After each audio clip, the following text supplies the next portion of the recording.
أعوذ بالله من الشيطان الرجيم.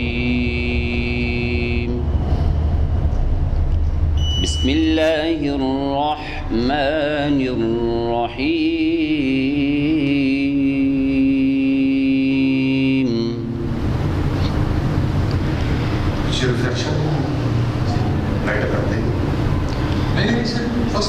قد أفلح من تزكى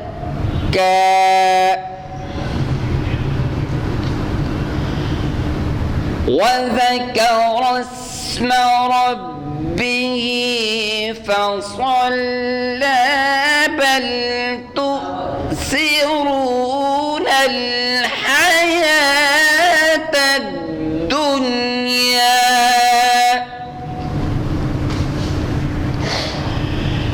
والآخرة خير وأبقى إن هذا لفي الصحف الأولى صحف إبراهيم وموسى. صدق الله العظيم.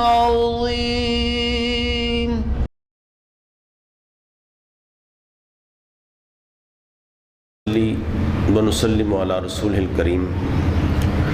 اما بعد فاعوذ بالله السميع العليم من الشيطان الرجيم. بسم الله الرحمن الرحيم. ويؤثرون على انفسهم ولو كان بهم الخصاصة. ناظرین اکرام و حاضرین، آج کی اس نشست میں مذکورہ آیات مبارکہ جن کی تلاوت کی گئی ہے اس کی روشنی کے اندر ماہ رمضان مبارک کے تعلق کے اعتبار سے ہم دیکھتے ہیں کہ کامیابی کس کے لیے ہے جس نے اس پورے ماہ مبارک کے اندر اپنے نفس کا تزکیہ کیا، اللہ کے ذکر سے اپنے نفوس کو آباد کیا اور اس کی انتہائی بلندی اور اس کی انتہائی معراج کو پہنچنے کے لیے اس نے نماز کا قیام فرمایا ہے۔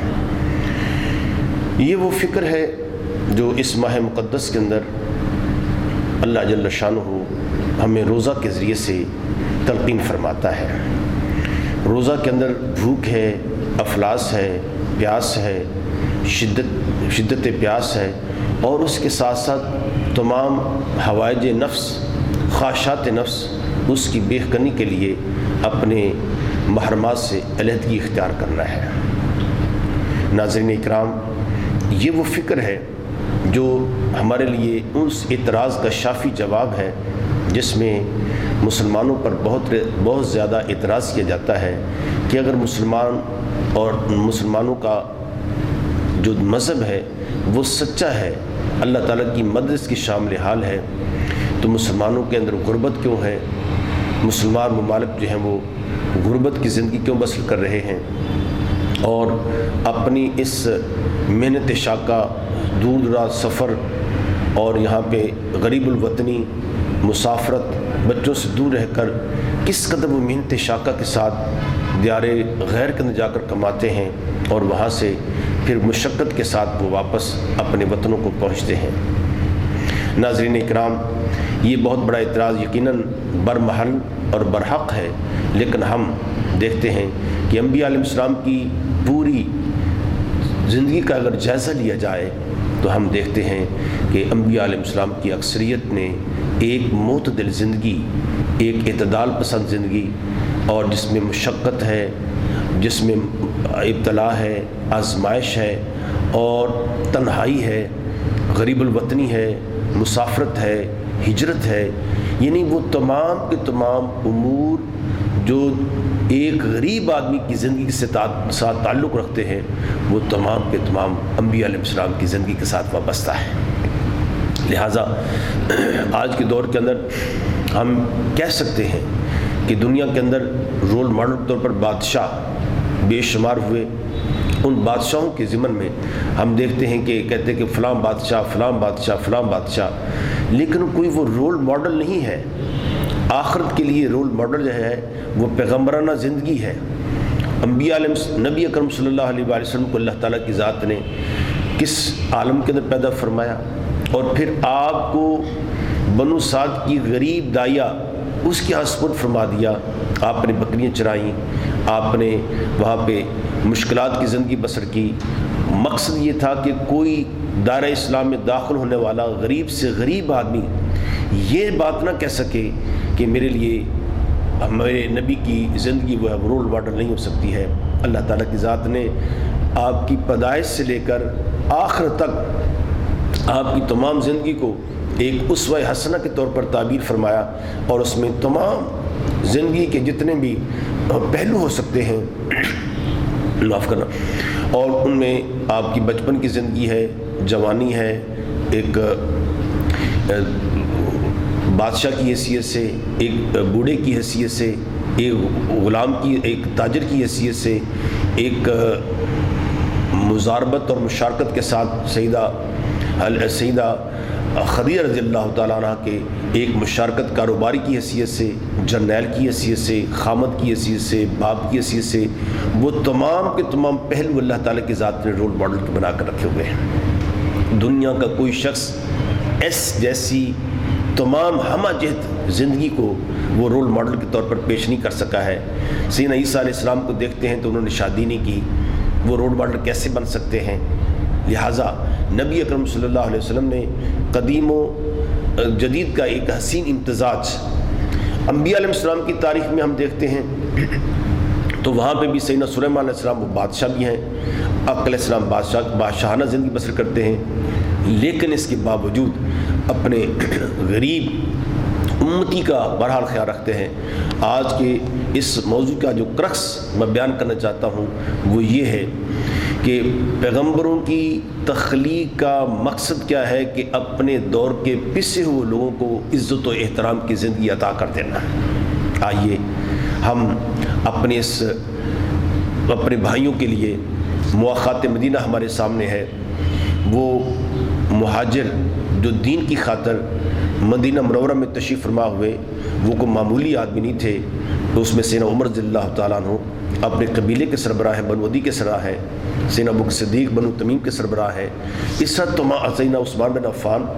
بنو امیہ کے سب سے امیر ترین آدمی ہیں، لیکن جہاں پہ آتے ہیں تو غریب الوطنی کے اعتبار سے ان کی زندگی کیسی تھی، اور انصار کے ساتھ ان کو ایک مواخات مدینہ کے اندر ان کو ایسا منسلک کر دیا گیا، ایسا تعلق قائم کر دیا گیا جو دنیا کے اندر تاریخ انسانیت کے اندر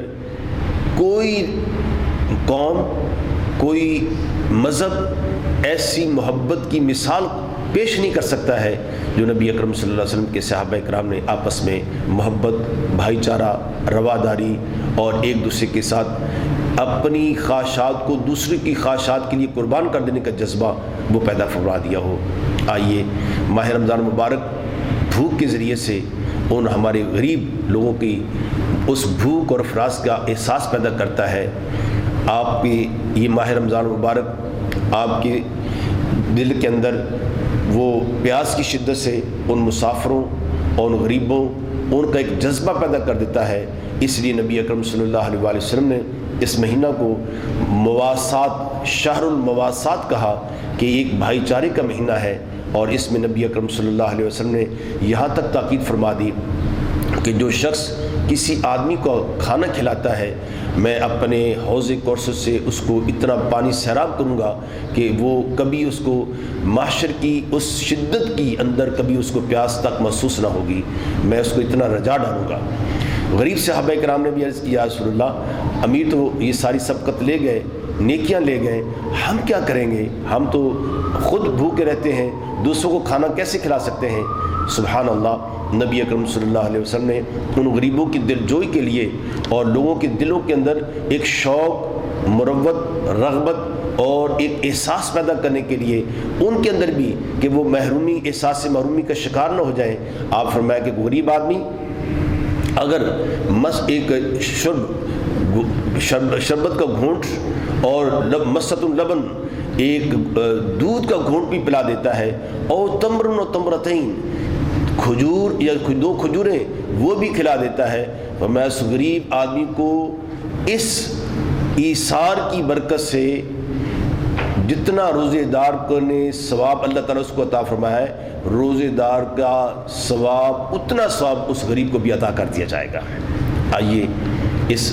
شہر المواسات اور اس میں احساسات، اللہ تعالیٰ کی ذات کے ساتھ ایک تعلق اور محبت اور آپ کی جو صبر کی جو کیفیت ہے جو آپ نے غریبوں کی محسوس کی ہے، اس کو آپ نے پیش نظر رکھنا ہے۔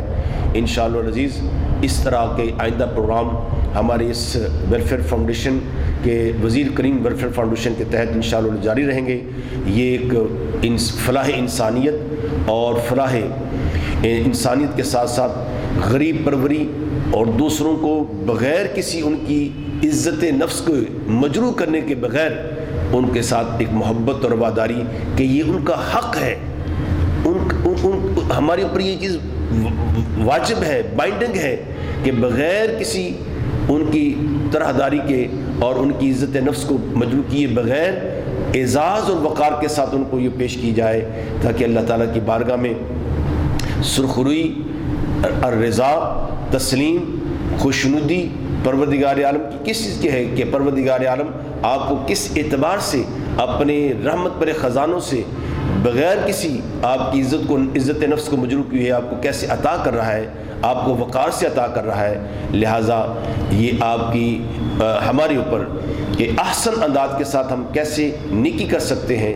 نماز پڑھتے ہیں تو کسی کے اوپر ہمارا کوئی قرض نہیں ہوتا ہے، کسی پر احسان نہیں ہے، حج کرتے ہیں تو کسی پر احسان نہیں ہے، اس طرح زکوٰۃ دیتے ہیں تو کسی پر احسان نہیں ہے، اس طرح یہ خیرات آپ نے اس انداز کے ساتھ دینی ہے کہ یہ مجھ پر اللہ تعالیٰ کی ذات کا یہ حکم تھا، میں نے جس طرح نماز کو ادا کر کے کسی کے اوپر احسان نہیں کیا ہے، اس طرح غربا، مساکین، یتیما اور آپ کے معاشرے کے پسے ہوئے لوگ جو ہیں ان کے ساتھ ہمدردی، مواسات، محبت، مروت اور مودت کے ساتھ جو آپ یہ حسن سلوک کریں گے، اللہ تعالیٰ کی ذات آپ کے لیے کتنی رحمتیں نازل فرمائے گا کہ اس بندے نے واقعی میں اپنی ڈگنیٹی کو قائم کرتے ہوئے، میرے بندے کی عزت کا لحاظ کرتے ہوئے جو اپنا فریضہ سر انجام دیا ہے، میں اس پر قابل رشک ادات کے ساتھ ان کو محبت کے ساتھ قبول فرماتا ہوں۔ اللہ جل شانہ سے دعا ہے کہ پروردگار عالم یہ احساسات جو نیکی کا جو فلسفہ اور نیکی کی جو روح ہے اور اسپرٹ کو ادا کرنے کے لیے ہمارے اندر فہم دین اور فلاح انسانیت کا جو جذبہ ہے، کیوں کہ اللہ تعالیٰ کی ذات نے آقا علیہ السلام نے ارشاد فرمایا المخلوق عیال اللہ، یہ مخلوق اللہ کا قبیلہ ہے، یہ کنبہ ہے، اور اللہ تعالیٰ کی ذات اپنے تمام قبیلے کے لوگوں کو، کنبے کے لوگوں کو، چاہے امیر ہو غریب ہو، اس کا حق بنتا ہے۔ لہٰذا امیروں کو امیروں کا حق، لیکن ساتھ ساتھ غرباء کے لیے ہمارے لیے یہ ایک جذبہ ہمدردی، ویلفیئر جو اللہ تعالیٰ کی ذات نے آپ کو دیا ہے، اس کو ادا کرنے کی ہمیں توفیق عطا فرمائے۔ وما توفیقی الا باللہ العلی العظیم۔